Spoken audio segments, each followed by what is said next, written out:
Liverpool, I'm back in the hood. Get in, are you ready for this? I'm so pleased to be here and to talk to you about this journey of mine. Because in a similar way to what one of our earlier speakers was talking about, I sort of, and it's nearly 20 years ago now, which makes me feel really old, was in a job that it wasn't that I hated it exactly, but I didn't love it, okay? And I hear a lot of people sort of saying the same thing to me. It's, how do I leave a job thank you. Let's just give that bit more power, doesn't it? So how do I leave a job, not that I hate, but that really doesn't serve me completely? A lot of people say to me, I feel restless, this perhaps isn't quite the right thing.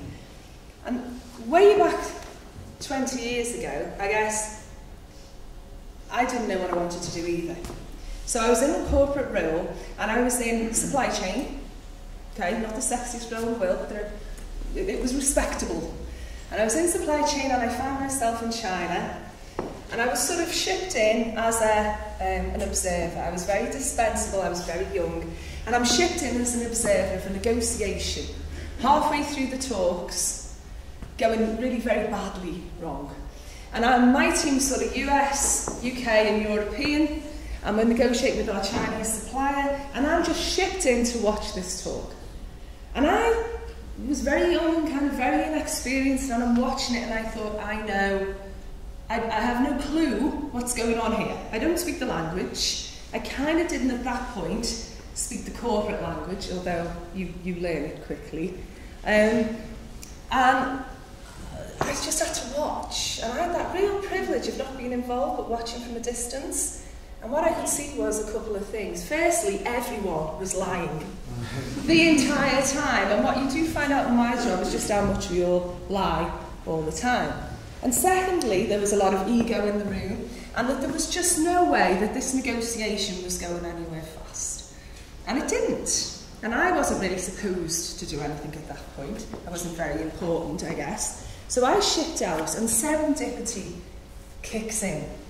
Because on the plane, on the way back, there were one of those really dreadful articles, you know, in the magazine. And it was all about body language. And I now know it was complete rubbish. But at the time, it got me hooked. And the reason I say it was complete rubbish was because it was all about, you fold your arms this way, that means you're defensive. Yeah? Or I scratch my nose and I'm a serial killer or something. I'm like, you know, but it's a popular belief, you see. You know, if you ask him about eye contact and things like that, I get all kinds of myths thrown back at me. But I was hooked. And then I went back to corporate life. But I made it a real point to learn everything I could about negotiation and about body language. Two things. Because I figured we all use negotiation all the time. It's not just something that happens in a corporate setting. It's something that we do all the time with our families and our friends and in work, and every time you buy a house or a car or go for a pay rise, you know. So I wanted to know about that stuff. And I also wanted to know what you were thinking by the look on your face. 10 years. 10 years go by and I'm distracted by my job.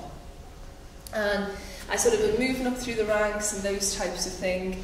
And one day I'm travelling with a colleague to see a supplier, and we witnessed this horrible car accident. And we both got put on 2 weeks leave because we'd had a shock. And in those 2 weeks, the sun shone and I was in my car. And I didn't have to be anywhere or answer to anybody.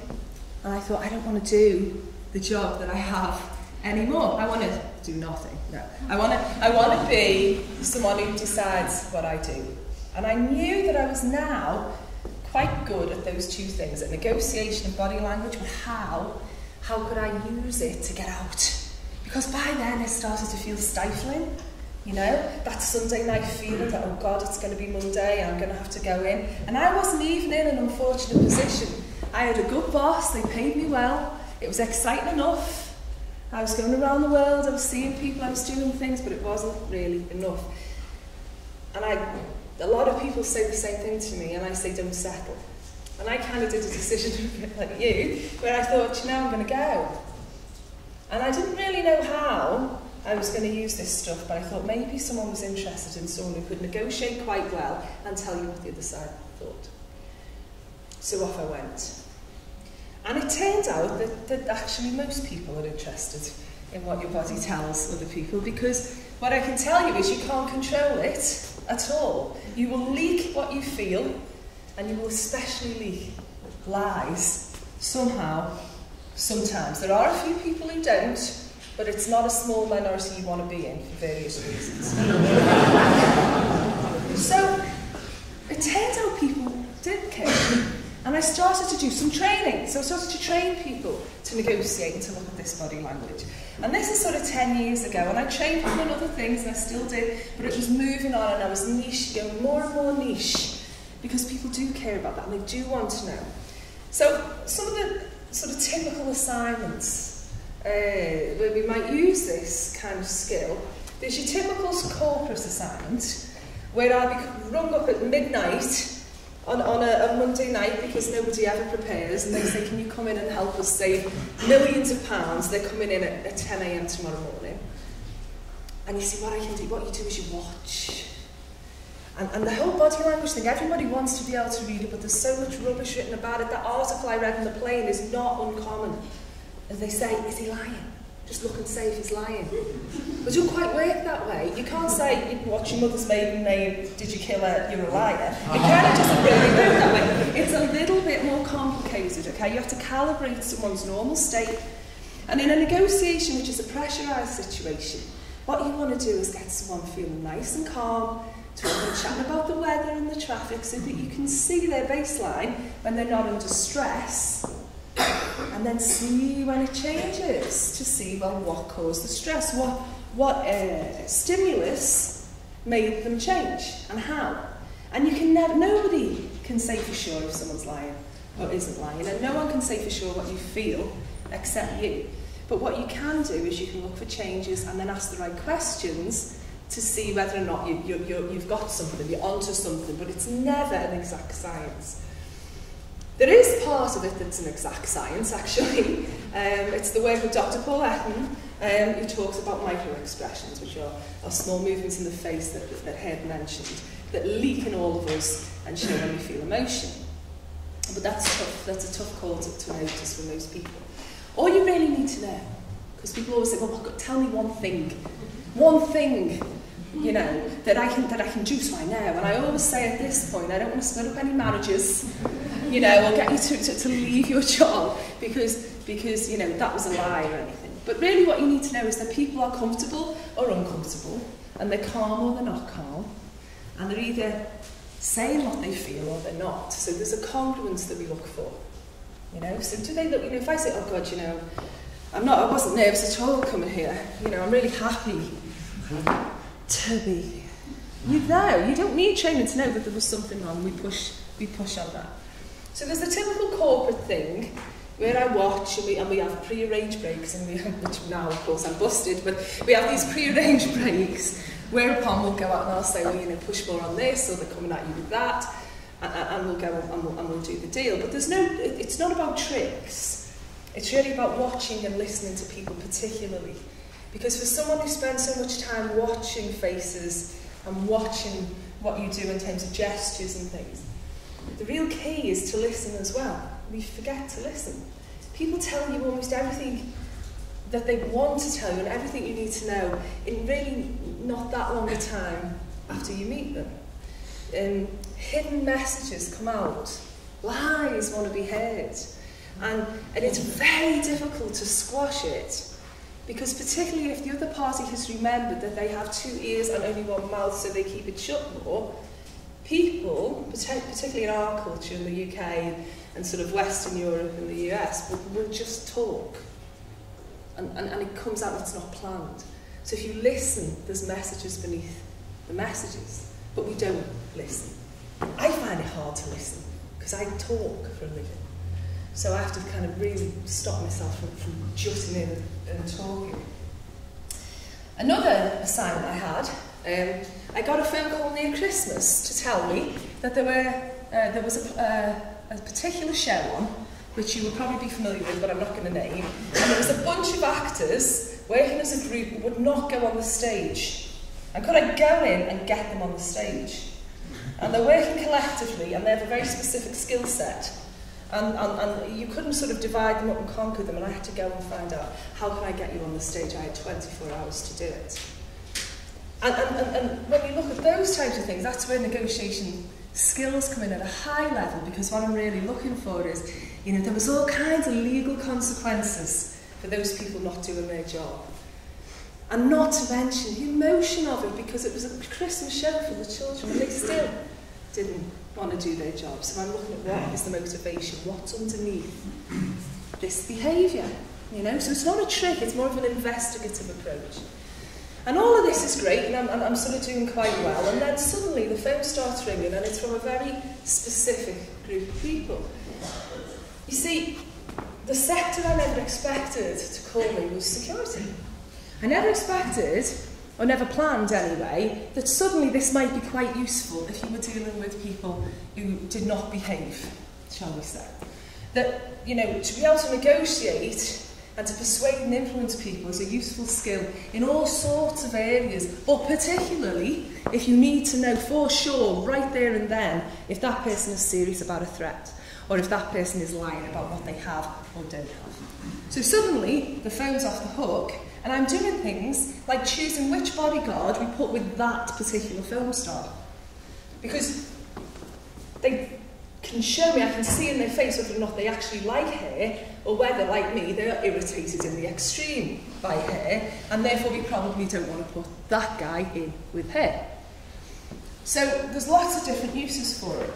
And I guess that the journey was, it was something I loved and I wanted to do it.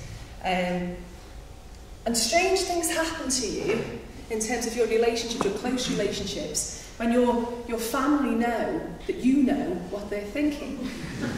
Because there's no point kind of lying even as a social lubricant to you, because you know that it's not true. So if I say, does my bum look big in this? He goes, yeah. Because what's the point in lying, right? If I say, are you okay? I get, well, you tell me. And the kids will say, they'll come in, they'll say, Mum, somebody has stolen a cookie, you know. Don't look at me because I know you know I'm lying. So you kind of, your life changes, and suddenly, I think what happened to me was, I was interested, it was my inner geek. I became geeky about these things, and I am geeky about these things. I was just looking at one of the previous speaker's slides, and instead of seeing the ball boy with pain, I'm thinking that's a 20B, that's a 4D, there's a 46 there. Geeky, right? But I kind of quite like that inner geek. You know, it's company on some of those long journeys. And so what I sort of say to you is that I'd start off by saying that that's the journey, that's where I am now. They're finding that there's a few of us, and there's more and more people getting hold of these skill sets, the body language skill set. It's non-verbal communication in the trade, don't you know? Because it's a different thing, body language is a whole different thing, and not as reliable scientifically. And there's more and more people getting those skills, but the point was that I wasn't being served by what I did. And I just knew that I had to do something that I really love, because you get one shot, don't you? At one shot that you know of, for sure, to do what you love. And work takes up so much time. You know, you're there an awful lot of the time. And it's not true if you love your job, but if you're hating it, how do you move? How do you quit a job that you hate? And what I did, it might not work for everyone, but what I did was I set about self-educating myself out of the job that I hated. It kind of wasn't even so much that I hated it, but there were certain people that I didn't want to work with anymore. You know, it just that's what happens. Sometimes when you say to an audience, that person that you work with, and you all immediately get a name or a face appears in front of you, you can't lie. Yeah? If, by the way, if that's not true, it's you. No. If you don't know who it is. And so what I did was I self-educated my way out of it, and I made myself the go-to geek in those two fields. So lots of people are experts in negotiation, and lots of people are experts in non-verbal communication. There's very few people that I know of, and I keep my eye on the field, who are experts in both. And suddenly, that becomes the job. And it wasn't me that found the applications, it was other people who found the applications. You must do what you love. You don't have time not to do it. When you do something you don't enjoy, it pulls the life out of you and the energy out of you. You know, you have to cover your commitments and find a way to do something that you really enjoy. Because then you don't work, do you? You know, I don't get Sunday night syndrome. I get a bit excited because there's work going to come in tomorrow and I can't wait to get going again. So, that's how I sort of engineered my way out of a job I didn't like. Find a way is what I would say. I did it by finding my inner geek. And I took her recently with me back to China because I had to observe something else going on in China. A negotiation again in China. But this time, they're all still lying, obviously. They're human beings, though. We do it all the time. They're all still lying. But this time, I do know what's going on. And this time, I can participate because I was home. Thank you.